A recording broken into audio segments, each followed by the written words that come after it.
Akhir-akhir ini, suara sirine ambulans sudah jarang terdengar. Media sosial juga sudah tidak lagi ramai soal kebutuhan tabung oksigen atau plasma konvalesen. Sebuah kondisi yang patut disyukuri, bukan terjadi begitu saja, melainkan hasil upaya bersama untuk menekan laju penularan. Kondisi seperti ini tidak tiba-tiba bagus, tapi ini bisa terjadi karena Jakarta sudah mempersiapkannya sejak awal. Mari kita flashback sebentar.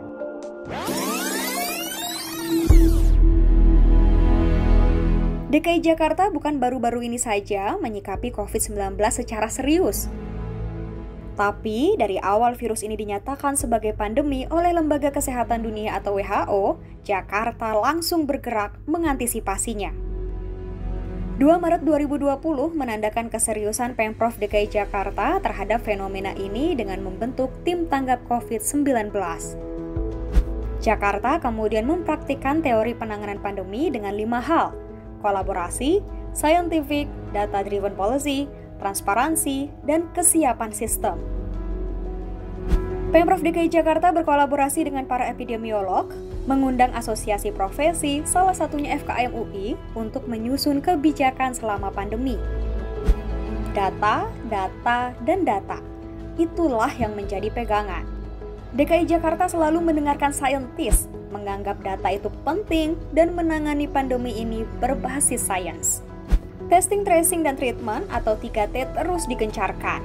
Semakin banyak orang yang dites, semakin banyak yang dilacak, maka semakin banyak juga yang dapat perawatan dan bisa tertangani dengan baik. Selain itu, didukung juga oleh kesiapan sistem yang baik di lingkungan Pemprov DKI Jakarta. Semua organisasi perangkat daerah mengerahkan seluruh sumber daya yang dipunya. Kapasitas rumah sakit ditingkatkan dengan mendirikan tenda-tenda darurat. Tempat isolasi terkendali ditambah dengan memanfaatkan rusun. Pengawasan terhadap kegiatan ekonomi sosial diperketat. Semua dinas teknis membantu mengangkut tabung-tabung oksigen. Bahkan, Kejaksaan Tinggi DKI Jakarta juga ikut mengerahkan mobil tahanan dan barang bukti untuk distribusi tabung oksigen. Dengan demikian, laju kasus dapat dikendalikan. Berbagai kesiapan dan upaya itu nggak kelihatan, tapi grafik dan data-data berikut ini menjadi pembuktian. Kita lihat grafik kasus aktif ini. Naiknya cepat, turunnya juga cepat.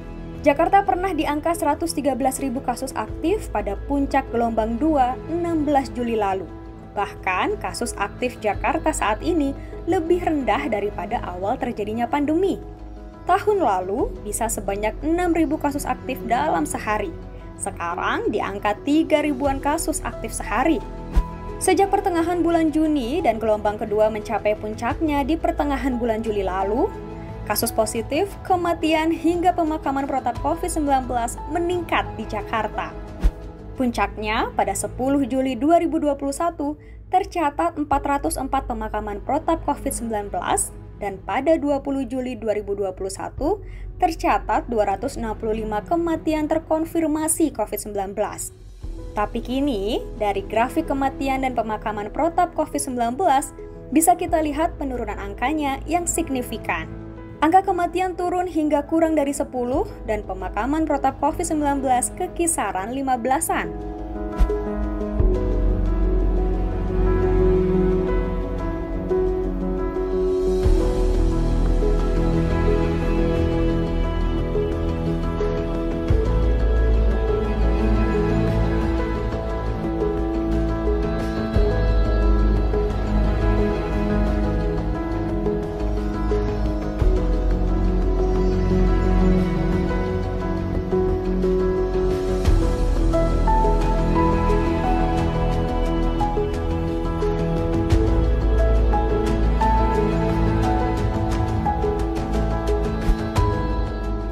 Mengedepankan transparansi, data-data ini terbuka untuk publik.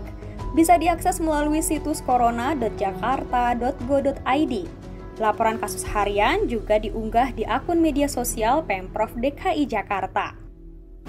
Ini bukan sekedar angka, di sana ada saudara, sahabat, bahkan ada banyak anak yang kehilangan orang tuanya.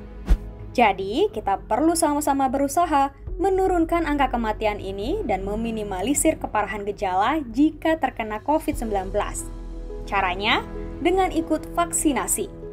Atas dukungan pemerintah pusat melalui Kementerian Kesehatan, Pemprov DKI Jakarta bisa melaksanakan vaksinasi massal. Jumlah vaksin yang diberikan ke Jakarta juga bisa didistribusikan dan dimanfaatkan dalam waktu cepat. Tentu, Pemprov DKI Jakarta tidak bergerak sendiri dalam vaksinasi ini, melainkan berkolaborasi dengan 3 pilar, yaitu TNI, Polri, dan Kejaksaan Tinggi yang bekerja sebagai satu kesatuan. Selain itu, vaksinasi juga melibatkan swasta.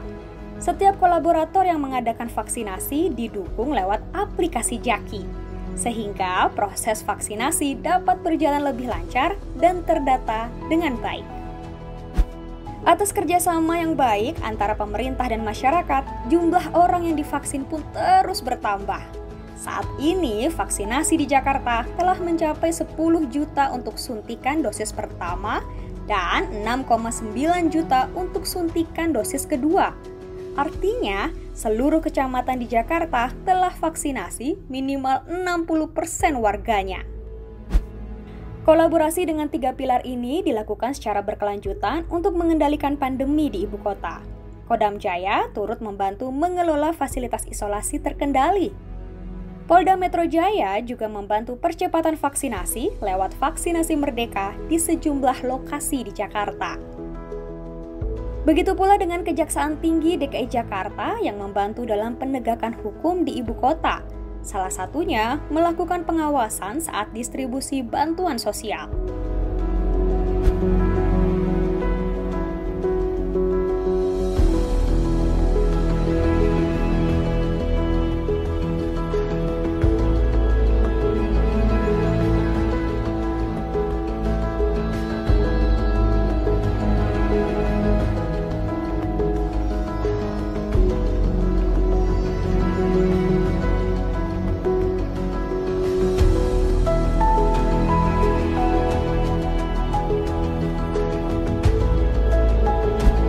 Kerja bersama ini belum selesai.